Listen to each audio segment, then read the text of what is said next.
Bismillahirrahmanirrahim. Qala Ibnu Athaillah As-Sakandari. Hikmah yang ke-13. Kaifa yusyriku qalbun? Bagaimana mungkin hati akan bersinar? Suwarul akwani mumtabi'atun, sementara atau sedangkan gambar dunia mumtabi'atun melekat fi mir'atihi, di cermin hati. Bapak dan Ibu-ibu rahimakumullah, sebagaimana nanti akan dijelaskan secara terperinci bahwasanya yang namanya hati itu kan bagaikan cermin. Hati yang bagaikan cermin ini Bapak Ibu, kalau terkotori maka akan menjadi tidak bisa menerima cahaya. Am kaifa yarhalu, bagaimana mungkin berjalan ilallah, menuju Allah, wa huwa mukabbalun bisyahawatihi, sedangkan dia masih terbelenggu oleh syahwatnya. Bapak Ibu, apa perlu orang itu berjalan menuju Allah? Nah, innalillahi wa inna ilaihi rajiun itu maknanya sebetulnya adalah menuju Allah, Bapak Ibu. Innalillah, sesungguhnya kami adalah milik Allah, wa inna ilaihi, dan sesungguhnya kami menuju Allah, rajiun, akan kembali atau pulang menuju Allah. Nah, itu namanya menuju Allah. Nah, kalau seseorang itu meninggalnya menuju Allahnya itu di dunianya belum tuntas, maka biasanya boten purun meninggal. Tapi kan boten enten orang yang tidak mau meninggal dan dituruti. Gitu, mau nggak mau harus meninggal. Nah, maka terjadi jeglek itu terjadi kesulitan pada waktu meninggalnya, atau seringkali disebut su'ul khatimah. A'udzubillah min dzalik. Am kaifa yatma'u ay yadkhula hadratallah wa huwa lam yatatahhar. Dan bagaimana mungkin ia bertamu ke hadirat Allah? Bertamu ke hadirat Allah niku pripun? Niku mirip mininya Mi'raj. Mirip mininya Mi'raj. Isra, Mi'raj. Nah, Mi'raj itu kan menghadap kepada Allah. Nah, niki yang kita lakukan niku mini. Mini niku nggih kecil sekali. Wa huwa lam yatatahhar min janabati ghaflati, sementara dia belum bersuci dari kejunupan atau kotoran kelalaiannya.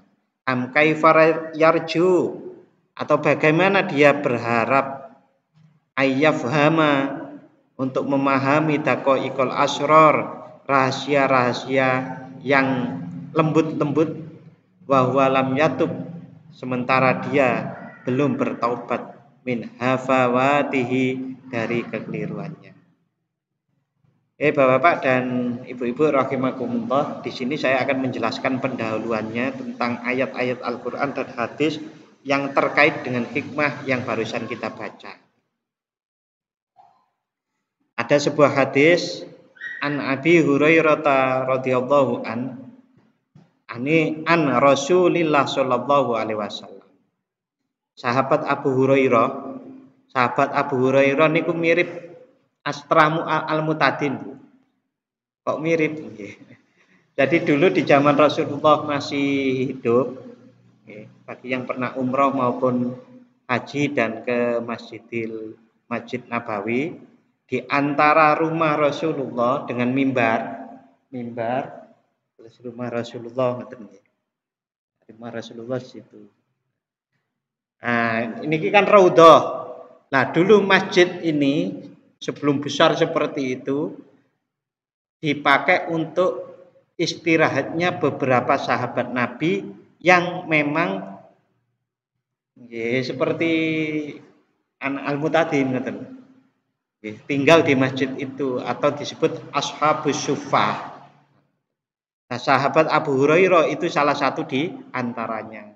Oleh karenanya sahabat Abu Hurairah radhiyallahu an itu sahabat yang kalau dibandingkan sahabat Abu Bakar, sahabat Umar, sahabat Utsman, itu kalah lama. Masuk Islamnya duluan sahabat Abu Bakar, sahabat Umar. Tetapi hadis yang diriwayatkan Abu Hurairah ini paling banyak. Mengapa? Nggih, karena nempel ibaratnya. Nempel dengan Rasulullah Shallallahu alaihi wasallam.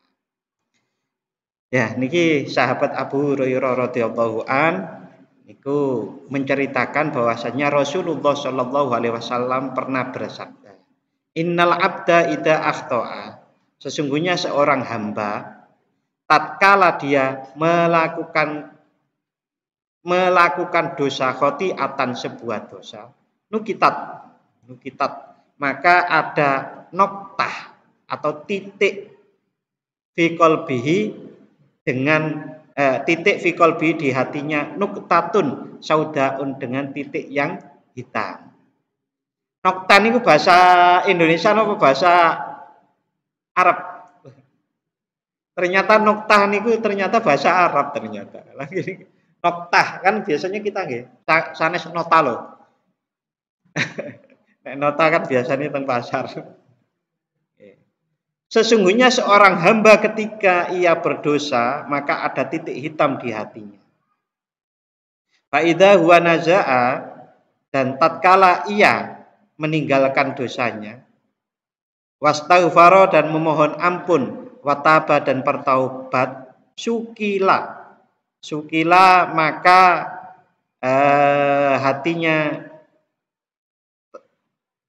kembali bersih, qalbuhu hatinya kembali bersih. Wa in ada, dan tatkala dia hamba tersebut itu kembali melakukan dosa, zida maka tambah fiha di dalam hatinya noktah itu. Hatta ta'lu sehingga menjulang tinggi atau menggunung titik-titiknya itu. Titik niku Bapak Ibu kalau sudah penuh, nek dititiki terus kan akan bertambah menggunung. Jenengan pernah tahu kemenyannya para dukun Bapak Ibu? Kula mboten ngertosi nggih teng YouTube. Teng YouTube. Jadi tempat menyannya niku Bapak Ibu kalau dibakar lama-lama kan meleleh seperti lilin mungkin yang sering kita alami bersama-sama. Niku kalau lama-lama kan menggunung. Sama noktah atau titik hitam dosa yang ada di hati kita. Kalau mboten sering diresiki, ditambah terus pasti akan menggunung. Nah, menggunung yang atas semakin tinggi, yang bawah itu mengkarat. Jadi berkarat itulah hatinya berkarat. Niku ada yang menyebut amplasane angel. Nah, amplasane napa? Amplasane nggih istighfar, bertobat, selalu melakukan kebaikan-kebaikan. Wa huwa ar-ranul ladzi dzakarallah. Dan itulah yang menyelubungi hati dari cahaya sebagaimana yang difirmankan oleh Allah. Kalla bal rana ala qulubihim ma kanu yaksibun. Ini ada di dalam Quran surat Al-Mutaffifin atau surat yang ke-83 ayat 14. Nek mboten salah setelah bal memang ada sakta nggih. Ada sakta. Ingat saya ngoten. Kalla bal rana ala qulubihim ma kanu yaksibun. Sama sekali tidak demikian. Sebenarnya apa yang selalu mereka usahakan itu menutupi hati mereka. Hadis riwayat Imam Tirmidzi. Menurut Imam Tirmidzi niki di Sahih menurut Imam Tirmidzi. Niki kan tentang bagaimana dosa itu menghalangi sinar.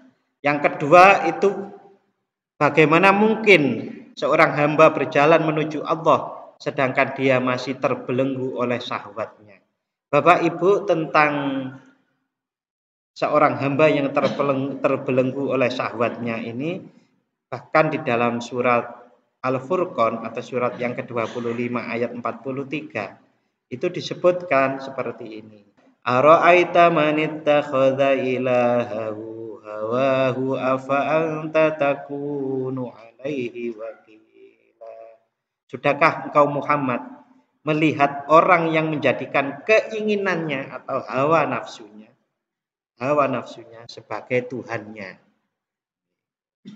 Jadi Bapak Ibu, orang niku kalau belum bisa halus hatinya, marah niku kan sangat bahaya gitu. Nek jenengan boten ngertos kula. Saya niku pernah mengalami fase di mana marah saya itu tidak bisa dikendalikan, Pak. Niku bahaya banget. Sangat. Nah, itu kalau seumpamanya saya tambah digas sidik, itu jadi ngawur. Marah jadi ngawur. Itu berbahaya sekali. Nah, termasuk diantaranya hawa nafsu, keinginan-keinginan itu diantaranya yang paling berat diantaranya marah. Oleh karenanya saat seseorang marah, apa-apa niku kan ketutupan. Kalau Imam Ghazali niku mengilustrasikan yang namanya marah itu seperti uap yang muncul di dalam tubuh kita, tubuh batin nggih mestinya nggih. Lalu itu menutupi otak kita. Jadi peteng. Jadi otaknya tidak mampu berpikir. Jadi ngawur. Nah, nggih naudzubillah min dzalik. Oke, Bapak, Ibu, saudara-saudari rahimakumullah, niki yang ketiga, bagaimana mungkin ia bertamu ke hadirat Allah sedangkan dia belum bersuci dari kejunuban atau kotoran kelalaiannya. Niki saya kutipkan sebuah ayat yang ada di dalam Quran surat Toha atau surat yang ke-20 ayat 124. Wa man a'rada 'an dzikri fa inna lahu ma'isyatan dhanka wa nahsyuruhu yaumal qiyamati a'ma. Dan barang siapa berpaling dari peringatanku, barang siapa yang lalai dari ingat aku, maka sungguh dia akan menjalani kehidupan yang sempit dan kami akan mengumpulkannya pada hari kiamat dalam keadaan buta. Bapak Ibu, niki bahaya sekali. Orang yang lalai terhadap peringatan-peringatan Allah, terhadap zikir kepada Allah. Jadi kalau beberapa mufasir niku menerangkan, barang siapa yang berpaling dari peringatan-peringatanku yang ada di dalam Al-Qur'an, maka kehidupannya jadi dongka. Dongka niku sempit. Sempit niku rupek. Sakniki orang merasa sempit niku napa kudu miskin. Mboten nggih Bapak Ibu? Lah kalau orangnya kaya banyak musuhnya. Mau ke CEC pengawal kundi. Mencari pengawal. Itu kan karena takut. Dibayang-bayangi rasa takut. Nah itu berarti hidup yang sempit. Hidup yang sempit itu diantaranya juga gitu. Kalau ada orang kok dengan sekelilingnya niku tidak baik, masa arep nonggo rono gak niku musuh, nonggo kono musuh. Lah berarti kan hidupnya niku sempit. Mengapa terjadi seperti itu? Karena dia melakukan sesuatu yang menyelisihi peringatan Allah di dalam Al-Qur'an. Kita itu bahkan dengan tetangga, dengan tetangga muslim atau non muslim itu harus baik. Niku hadisnya Rasulullah. Sampai Rasulullah niku dawuh ngeten. Jibril itu mewasiatkan saya harus baik dengan tetangga. Sampai saya mengira tetangga itu bakal dapat warisan. Sampai seperti itu.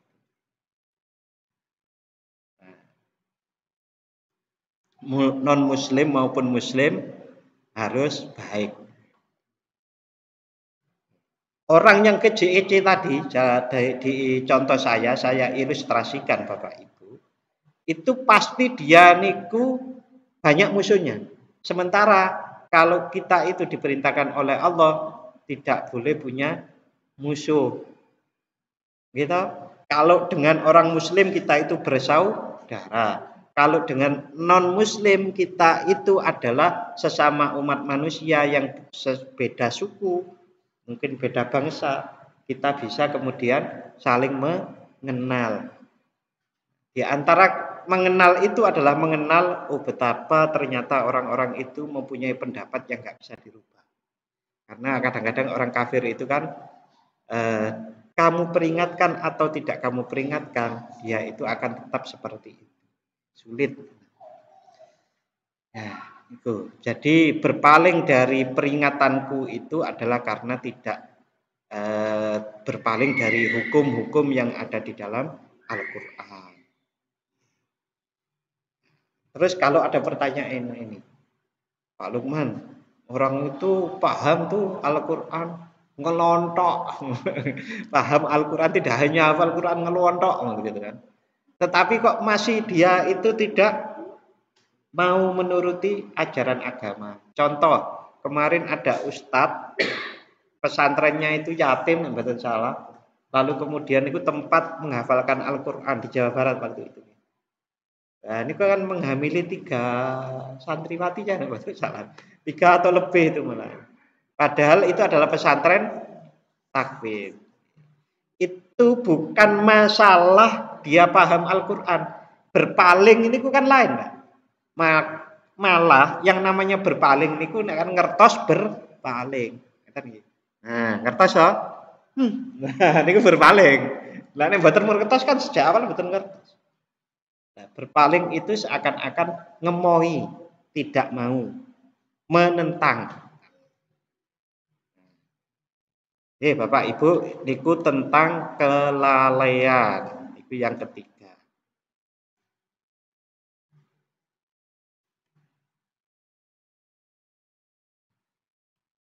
Yang keempat, bagaimana mungkin ia berharap memahami detail dari setiap rahasia atau memahami rahasia-rahasia yang halus. Rahasia yang halus niku nuwun sewu Bapak Ibu. Nuwun sewu nggih. Umpamanya saya sakit perut. Orang biasa itu kan akan cuma bilang, ya sakit perut, salah pencernaan kan betul. Tapi orang yang tahu rahasia yang halus-halus, niku sakit bisa bilang begini, kecampuran makanannya dengan barang yang haram, walaupun nggak sengaja, tapi ada kesembronoan, maka perutnya sakit. Sakit ngoten niku. Itu rahasia yang halus niku. Contohnya ngoten niku.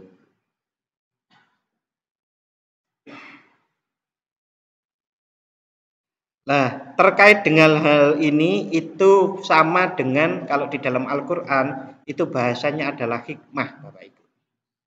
Ini di dalam Quran surat Al-Baqarah atau surat yang kedua ayat 269 Allah berfirman yang artinya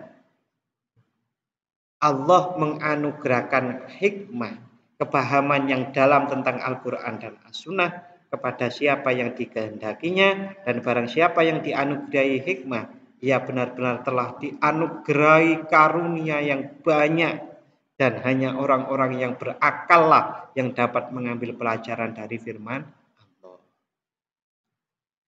Kalau dikejar, umpamanya ada pertanyaan begini, Pak Lukman, tadi itu kok contohnya perut sakit ada yang kecemburuan barang haram. Niku nek teng Al-Qur'an apa enten ngoten niku. Perinciannya mboten enten, tapi secara global wonten. Bahwa manusia itu akan memperoleh sesuatu yang akan diusahakannya. Gitu. Selama ini orang akan bilang, "Yo nanti kalau di akhirat biasanya penceramah akan bilang begitu. Kalau di akhirat nanti akan dibalas sesuai dengan perbuatannya." Ngoten nggih? Tapi sebetulnya di dunia niku hukum alamnya terjadi, Bapak Ibu. Orang itu dihukum. Contoh. Nek jenengan, mudah-mudahan mboten niki sekedar contoh. Ada orang kok mboten suka senyum, pasti nggih dicembruti wong to. Lah nggih niku balesane. Mengapa orang itu kok ada yang sampai sakit? Sewu. Napa sing biasanya perut sakit niku sanes perut sakit. Sing ada hubungannya dengan kecemasan, asam lambung. Itu nggih ada hubungannya. Niku kan hubungannya karena mboten saged sumeleh. Nah gitu karena sering gelisah mboten saged sumeleh gitu, maka asam lambungnya muncul. Bapak-bapak, niku ada dua saya memahami asam lambung niku Bapak Ibu. Yang pertama ini ku makanan, yang kedua psikologis. Jadi makanan itu ada yang memang menyebabkan asam lambung, tapi dominan menurut saya dari banyak peristiwa itu karena kecemasan yang berlebihan. Kecemasan yang berlebihan. Wah, kecemasan yang berlebihan itu pripun? Lah goleki sendenan mboten kantuk senden kono mboten saged. Padahal Allah tempat yang bersandar paling baik. Sampun to. Pak niku teori lho, niku nek dilakoni tenan nyaman kok Bapak Ibu. Nyaman. Nggih, ini Al-Qur'an dan hadis terkait dengan hikmah yang ketiga belas.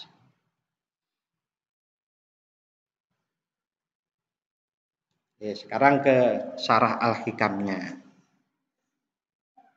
Setelah menjelaskan tentang zuhud sebagai pemicu atau wasilah, zuhud, uzlah sebagai wasilah untuk medan berpikir, begitu nggih kemarin. Summa bayyana al-umuro. Kemudian musannif Syekh Ibnu Athaillah As-Sakandari menjelaskan tentang perkara-perkara allati tusibu al-qalbah yang menimpa hati.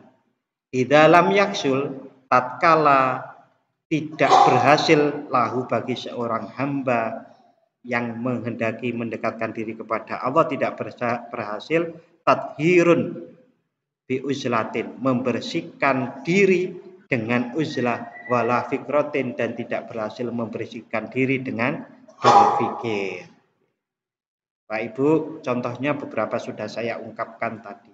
Orang sudah mikir, sudah pinter, sudah mengetahui Al-Quran secara mendalam, tapi belum tentu benar nek orang Jawa bilang ngoten nggih. Pinter tapi ora bener, bener tapi ora bener. Kan ngeten nggih. Itu adalah karena diantaranya mereka-mereka yang seperti itu, mudah-mudahan kita terhindar dari karakter seperti itu, adalah karena tergubel itu bahasa Indonesia atau bahasa apa nih? Terbungkus dengan erat dengan hawa nafsunya, pintere kalah dengan hawa nafsu, maka tidak heran orang pinter masuk penjara, ketangkep KPK. Bikaulihi, nah dia Syekh Ibnu Athaillah ini mengungkapkan setelah tidak berhasil membersihkan diri dengan uzlah maupun dengan berpikir kemarin itu, kaifa yusyriku qalbu suwarul akwan. Bagaimana hati itu bisa bercahaya kalau hatinya dipenuhi oleh gambar-gambar keduniaan. Contoh Bapak Ibu, jenengan kita semuanya siapapun lah sebetulnya niku hampir sama. Kalau lagi sibuk mikirkan A, yang B ketinggalan tuh Bapak Ibu nih.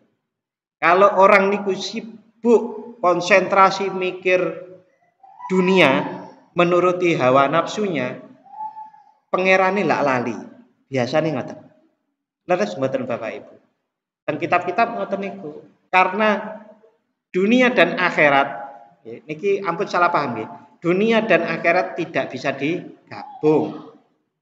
Tapi kalau menjadikan dunia sebagai ladang akhirat saged. Nah, orang kadang-kadang salah. Tetapi kalau dunia pasti tidak bisa digabung dengan akhirat. Tapi kalau menjadikan dunia, niki saya ulang, menjadikan dunia sebagai ladang untuk ke akhirat, memang harus seperti itu. Ibadah yang kelihatannya ibadah, tapi kalau dunia pasti tidak akan bisa digabung dengan akhirat. Tadi saya menyampaikan, dunia pasti tidak bisa digabung dengan akhirat. Tapi dunia yang digunakan sebagai ladang untuk menanam untuk kepentingan akhirat bisa. Ibadah yang dibuat jadi dunia maka tidak bisa ke akhirat. Contoh, fawailul lil musholin. Karena sholatnya riya, maka itu adalah dunia. Sedekah, haji, tapi riya. Wah, aku wong sugih. Kok nek gak haji momene kan yo ngisin-ngisini, berarti hajine karena isin kan mboten ikhlas ngoten lho Bapak Ibu. Nah, itu dunia namanya, maka tidak sampai ya. Nah, hati seseorang siapapun termasuk hati saya itu kalau fokusnya ke dunia pasti akhiratnya lupa. Walaupun sholat itu bisa jadi sering lupanya. Karena apa? Sholat pun masih mikir. Nah, nggih ngoten niku. Jadi tetapi kalau yang dunia ini Bapak Ibu nuwun sewu nggih, kita jadikan semuanya adalah ladang untuk akhirat. Maka saat kita mengerjakan dunia itu pun elengnya akhirat.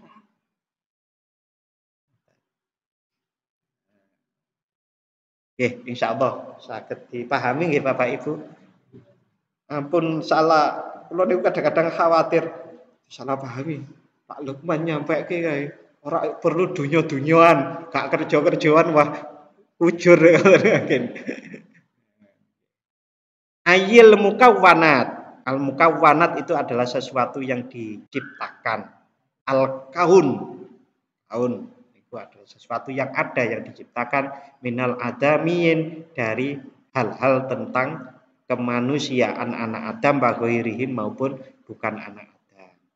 Muntabiatun itu sudah tercetak fimiratihi di cermin hatinya. Nah, mengapa kok sangat tercetak kepada hati seseorang? Bi'tiqadihi dengan keyakinannya, keyakinan hamba itu annaha taduru, mukawwanat atau dunia itu memberi bahaya, watang fa'u atau memberikan manfaat. Kalau kita itu beriktikad bahwa nek gak kerja gak mangan, itu bahaya. Pasti kita akan sangat betul-betul mendulukan pekerjaan itu dari sholat pun dari apa. Nek perlu kerja itu adalah sebagai alat untuk menipu orang. Kan enten nggih ngoten-ngoten. Nah, niku contoh-contohnya gitu. Karena menganggap bahwa dunia ini memberikan madharat dan manfaat. Padahal dunia ini tidak akan bisa memadoroti maupun memanfaati kecuali itu diizinkan oleh Allah. Gampange enten setrume Gusti Allah. Contoh digigit ular. Niku kan madoroti bisa mati orang. Karena diizinkan oleh Allah. Karena tidak setiap orang yang digigit ular pasti mati, betul toh? Begitu juga tidak setiap orang yang tidak digigit ular tidak mati. Jadi mati niku pancen kehendaknya Allah Subhanahu wa taala. Wa tutli'uhu laha fi khusuli dan tutli'u niku ningali. Ya masih memperhatikan kepada mukawwanat atau kepada dunia fi khusuli amrin untuk menghasilkan sesuatu maminal umur dari banyak hal dari sesuatu itu. Wa ta'alluqihi dan bergantungnya hati biha dengan mukawwanat atau dengan dunia. Saya sudah pernah menyampaikan ya Bapak Ibu, betapa orang tua kita ini sangat bijak sekali mengajari kita banyak hal untuk terhindar dari hal-hal seperti ini tadi. Hampir kalau kita niku kan sering wis pokoke manut sing ngecat Lombok ngoten niku to. Niku kan manut Gusti Allah. Nah, itu kan sebetulnya nilai-nilai yang diajarkan orang tua kita dengan bahasa Jawa, tapi itu sebetulnya adalah hakikat-hakikat sebagaimana di kitab Al-Hikam. Jadi ukara-ukara Jawa niku yang diajarkan orang tua kita, guru-guru kita dulu niku banyak yang muatannya niku tinggi-tinggi, Pak. Cuma kadang belum diurai sehingga kesannya menjadi gak pas ataupun tidak dalam. Am kaifa yarhalu insyaallah akan kita lanjutkan minggu depan. Napa kirang? Karena mulainya nggih, isyae mawon pun jam 7:15. Nggih Bapak Ibu, nggih insyaallah minggu depan kita lanjut am kaifa yarhalu, kita akan lanjut. Nah, untuk malam hari ini kita cukupkan, nanti monggo barangkali ada yang tanya atau memberikan tambahan-tambahan, kita akhiri terlebih dahulu dengan berdoa kepada Allah Subhanahu wa taala. A'udzubillahi minasyaitonir rajim. Bismillahirrahmanirrahim. Allahumma shalli wa sallim ala sayyidina Muhammad wa ala ali sayyidina Muhammad walhamdulillahi rabbil alamin. Allahumma ighfir lana dhunubana wa liwalidayna warhamhum kama rabbayana shighara. Allahumma sabbit imanana wa nawwir qulubana wa barik lana fima a'taytana wa sallimna fid dunya wal akhirah. اللهم أعنا على ذكرك وشكرك وحسن عبادتك. اللهم نور قلوبنا بنور هدايتك كما نورت الأرض بنور شمسك أبدا أبدا برحمتك يا أرحم الراحمين. اللهم اختم لنا بخاتمة السعادة واجعلنا من الذين سبقت لهم الحسنى وزيادة بجاه سيدنا ومولانا محمد صلى الله عليه وسلم بالشفاعة. اللهم أفرج علينا صبرا وثبت أقدامنا وانصرنا على القوم الكافرين. ربنا آتنا في الدنيا حسنة وفي الآخرة حسنة وقنا عذاب النار.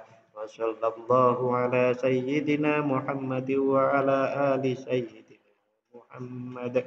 سبحان ربك رب العزة عما يصفون وسلام على المرسلين والحمد لله رب العالمين.